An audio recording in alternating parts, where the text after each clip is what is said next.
So this week I decided to shake up my content a little bit in relation to how I was delivering advice around pensions. Last week I started a campaign in relation to pension advice because there's a lot of advertising out there for life companies, and I think there's a lot of things that people need to know about pensions and ultimately how to plan for them. In this video I'm going to be concentrating on people that are in their public or civil servant occupations. The reason I'm doing that is that yesterday I spoke about people in their 20s, 30s, 40s, 50s, 60s and gave advice broken up into those categories.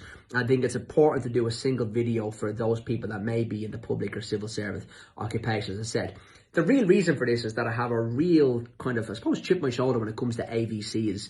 An AVC is what's called an additional voluntary contribution. And I've been dealing with a lot of civil and public servant workers over the last 6 months in particular due to COVID-19. People might have a bit more time in their hand and are reaching out for consultations. And usually I do a number of consultations a week, maybe 12 to 15. Over the last kind of 6 months, it's been ramped up to over 30 to nearly 40 on a weekly basis. So I started to notice a pattern, I suppose, with people that were involved with public and civil service work, especially those, to be honest, that are maybe nurses or teachers. And what I've noticed is that a lot of these people will have AVCs, and in my opinion, they have them too young.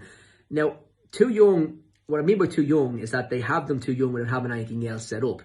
There's a certain company, everyone knows who that company is, that goes into teachers or nurses in particular and loads of other public service and civil servants as well to speak about AVCs and try to get them promoting into AVCs through their payroll.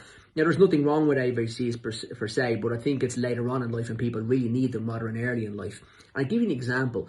I've dealt with a lot of people that are in their 30s and some still living at home or some renting, and they can't get a mortgage deposit together and they're really struggling to buy their own house, but yet they might have 20 or 25 grand in AVCs from in their 20s. I think that's absolutely madness, and especially considering if you're in your 20s, you will probably have full service entitlement by the time you get to retirement age. In my opinion, an AVC should only be used when you have a shortfall in service and when the AVC can be exhausted tax-free. That can only happen if you don't have full service. Most people that start at 20 or 22 years of age, 23 for argument's sake, will have full service. So I don't think they should be in AVCs yet. Now, if they get to their mid-40s and their mortgage under control, they have an investment account, they have loads of things set up correctly financially, and they really want to retire early, I think there's loads of time for them. They still nearly have 20 years, 15 years anyway, to sort out an AVC if they want to go at 60. So I think that pensions are being sold to people that probably don't need them. Now, when I say probably, it doesn't mean it's necessarily, I suppose, the wrong thing, but it's a wrong thing from a financial point of view if that's all you have.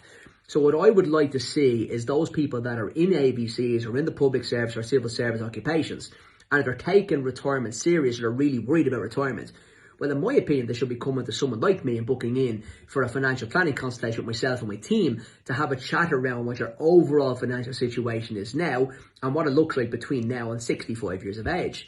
I think when people get sold pensions, there's a lot of emphasis put on what life is going to be like, a little bit of scaremongering from 65 onwards.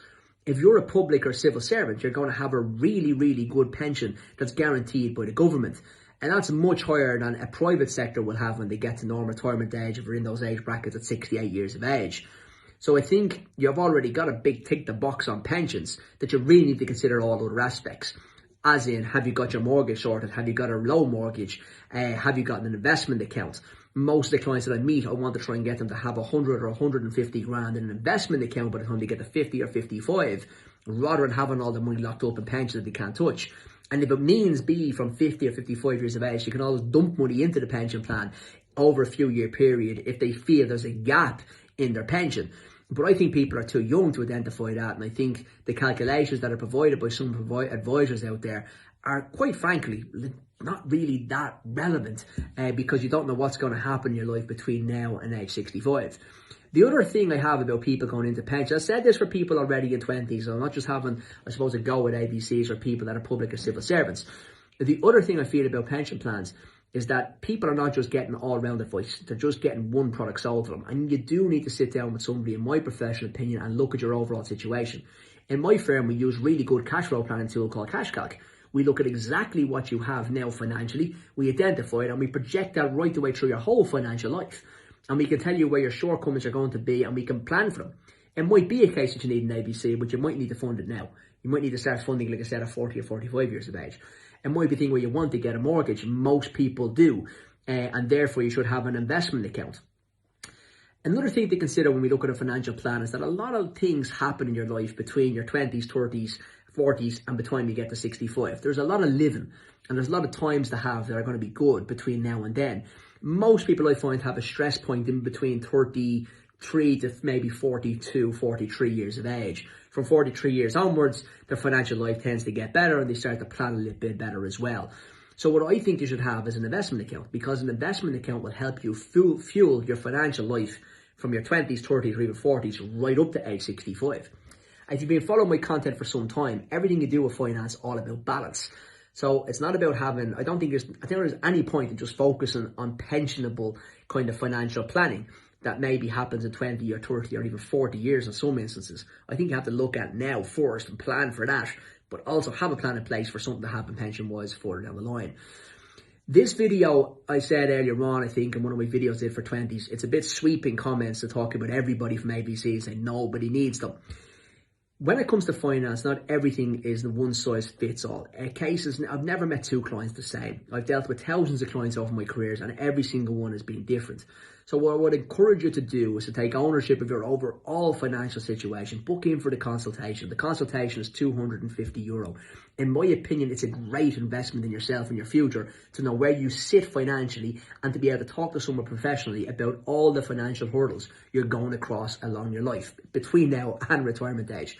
And also paying some heed to what happens from 60 or 65 onwards, depending on when you want to retire. I hope you found this video worthwhile and it's added value. It's very hard, as I always say, to give sweeping advice, but I do honestly feel that people are getting into ABCs a little bit too soon, not knowing what they're doing and not understanding how they work and not having, I suppose, a full understanding really is what the shortcoming is, to be honest, when I do meet public or civil servants. Please book in for the consultation. Look forward to working with you. If you have any questions, as always, send them to questions@askpaul.ie or send me a DM. Thanks for watching, and please, if you know any civil servants or public service workers or you are one yourself, please tag and share this with your colleagues, because I do think it's something that everybody should hear. Have a good day.